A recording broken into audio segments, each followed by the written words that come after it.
Bon, une fois n'est pas coutume, je vais faire une vidéo. Et mon bébé, il y a le toboggan là-bas. Les trampolines, vas-y.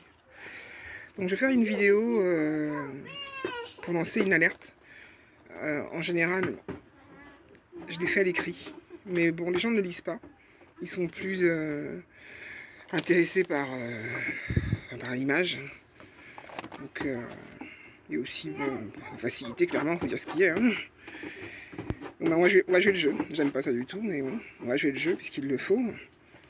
Alors, j'alerte souvent sur une thématique de santé publique qui concerne en fait des agressions électromagnétiques intentionnelles. On les appelle aussi des agrémies, A-G-R-E-M-I. Ce sont des agressions qui se font à distance par le biais d'armes à énergie dirigée. Elles se font dans la plus grande confidentialité. Les gens ne sont pas informés de leur existence. Ce sont des armes, en fait, ce sont des armes classées secret défense, utilisées le plus souvent dans le cadre militaire. Et comme toujours, en fait, elles circulent dans les circuits informels, criminels également. On les utilise notamment dans le domaine de l'immobilier pour déloger les gens. Ouais, dans les zones en fait où il y a une forte gentrification, par exemple. On peut des hommes les utilisent à l'encontre de leur ex-épouse pour obtenir en fait des droits qu'ils n'auraient pas eu via les tribunaux. Ce sont donc des circuits informels en fait. Et il y a un décalage entre la technologie et le droit. Et ils profitent de ce vide juridique pour pouvoir asseoir leur domination sur des victimes, des cibles. J'aime pas trop le mot victime, on va dire cible. Et je suis une de ces cibles. Je ne sais pas les raisons pour lesquelles j'ai été ciblée. Mais j'ai rejoint plusieurs associations et j'ai également créé un blog et une chaîne YouTube où j'expose un petit peu les agressions dont je fais l'objet. Ces agressions, en gros, on va dire qu'il y a 3 domaines. Le premier, donc, c'est les agressions électromagnétiques qui portent sur des armes furtives. Vous avez peut-être déjà entendu parler en fait des attaques qu'il y a eu à Cuba sur des diplomates américains. Ben voilà, on subit le même genre d'attaque en 2018, c'est en 2018 à Cuba. Donc nous autres personnes ciblées subissons le même genre d'attaque. Sauf qu'une omerta en fait pèse dessus. D'ailleurs, on a très peu parlé en fait de ce qui s'est passé à Cuba. Aujourd'hui encore, on n'en parle pas. Aucun journaliste n'a lancé d'enquête dessus, c'est quand même assez incroyable. Alors que c'était quand même pas rien quoi. Mais voilà, c'est passé à la trappe. Donc il y a vraiment une forte omerta dessus. Ensuite, qu'est-ce qu'il y a d'autre? Il y a un déni de justice et les plaintes déposées sont classées. Parfois, on les prend même pas. Et il y a un délit de droit également au niveau de la justice. Il n'y a rien qui suit quoi. Les plaintes sont classées, les procureurs n'enquêtent pas dessus. Moi, lorsque je vais à Bobigny, on dit de moi que je suis connu ironiquement. Hein. Notez ma couleur, hein, que je suis connu comme le loup blanc. Voilà. Voilà ce qu'ils disent. Et donc ils classent systématiquement les plaintes quoi. Malgré les preuves, il n'y a pas d'investigation, il n'y a rien du tout qui est fait. Les gens meurent hein, de ça. Ils meurent non seulement physiquement, il y a beaucoup de cancers qui sont causés par ça, des AVC, mais ils en meurent aussi par suicide, parce qu'ils sont fatigués quoi. Moi j'ai des compagnons de lutte qui sont plus là pour en parler. Moi je suis une combattante, je suis une vraie guerrière. J'ai traversé des guerres encore plus difficiles que celle-ci. Donc je compte pas lâcher l'affaire. Je me suis promis en fait que le jour où cette histoire en fait de harcèlement électromagnétique sera mis au grand jour, j'ai acheté une bouteille de champagne que je garde au frais là.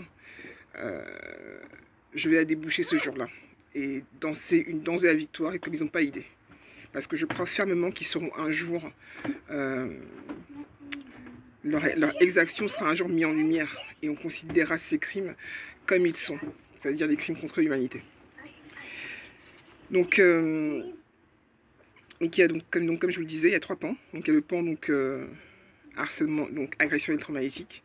Il y a le pan donc déni de justice, déni de droit. Ça touche tous les domaines, hein. C'est-à-dire que tous les droits auxquels toutes les choses auxquelles vous pourriez prétendre avoir droit, elles vous seront spoliées. Elles seront spoliées.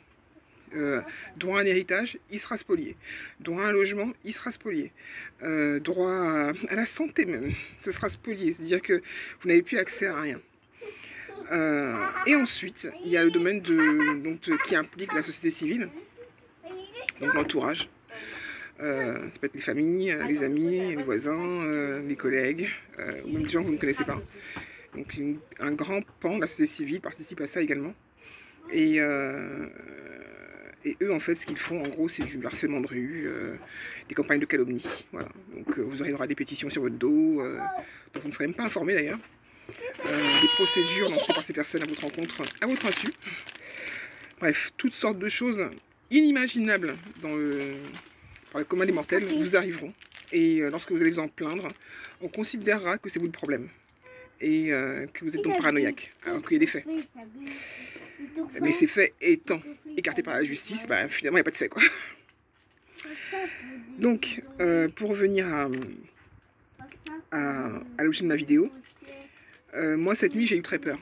J'ai eu très peur parce que j'ai eu en fait un nouveau type d'attaque.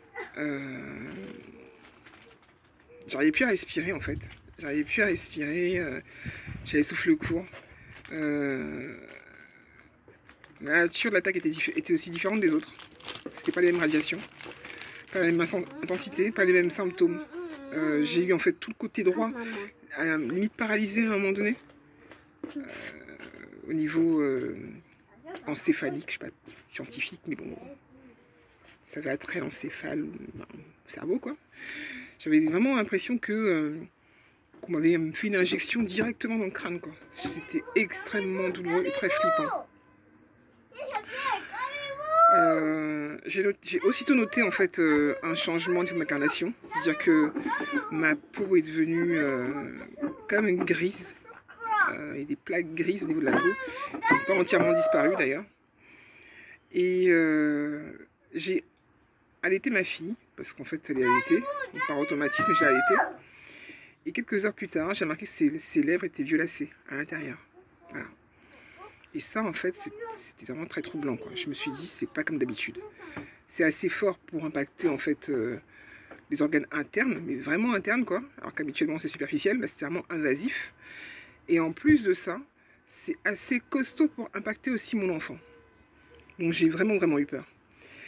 J'avais dans mes affaires une ordonnance pour faire des traitements, enfin, des examens, notamment sanguin. Évidemment, elle a disparu, comme beaucoup de choses d'ailleurs. Et donc, il va me falloir aller chez le médecin, ce qui est vraiment en fait source d'une grande angoisse chez moi, parce qu'à chaque fois que j'y vais, il y a toujours un souci. Il y a toujours en fait des faux témoignages, il y a toujours des... Bref, c'est jamais serein quoi. Je n'ai plus de rapport serein avec les institutions, y compris médicales. Et lorsque j'y vais, je suis obligée de m'enregistrer pour être certaine que je ne ferai pas l'objet de calomnie et de faux témoignages par la suite. Donc là, je vais devoir y aller. J'avais demandé cette ordonnance afin de ne pas retourner de sitôt chez le médecin parce que j'ai plutôt une bonne constitution. Mais là, non, il va falloir que j'y retourne pour avoir une ordonnance pour pouvoir faire des examens sanguins. L'ordonnance était dans mon sac, elle était encore il y a 2 jours. Elle a été volée. Elle a été volée juste avant cette attaque. Donc pour moi, c'est vraiment en fait la preuve d'une préméditation quoi. Ils l'ont pris, je pense que le but c'est de dégrader la santé de la cible sans qu'elle puisse en fait faire des examens prouvant qu'il y a eu en fait une dégradation rapide et inexpliquée.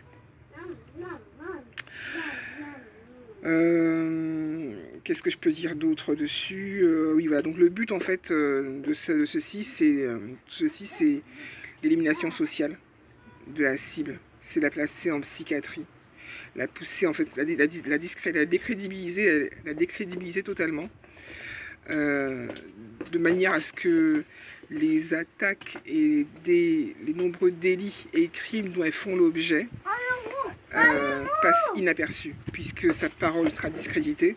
Elle aura beau se plaindre, en fait, personne ne prendra ça en compte, puisqu'elle sera considérée comme folle. Donc le but de tout ça, c'est faire basculer les personnes dans le circuit psychiatrique.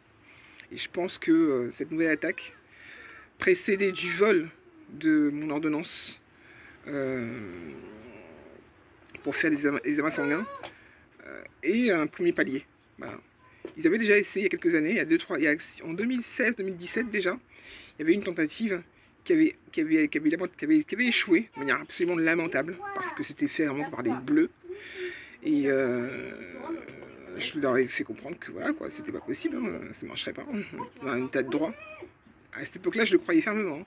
Aujourd'hui, je sais très bien qu'en France, on n'est plus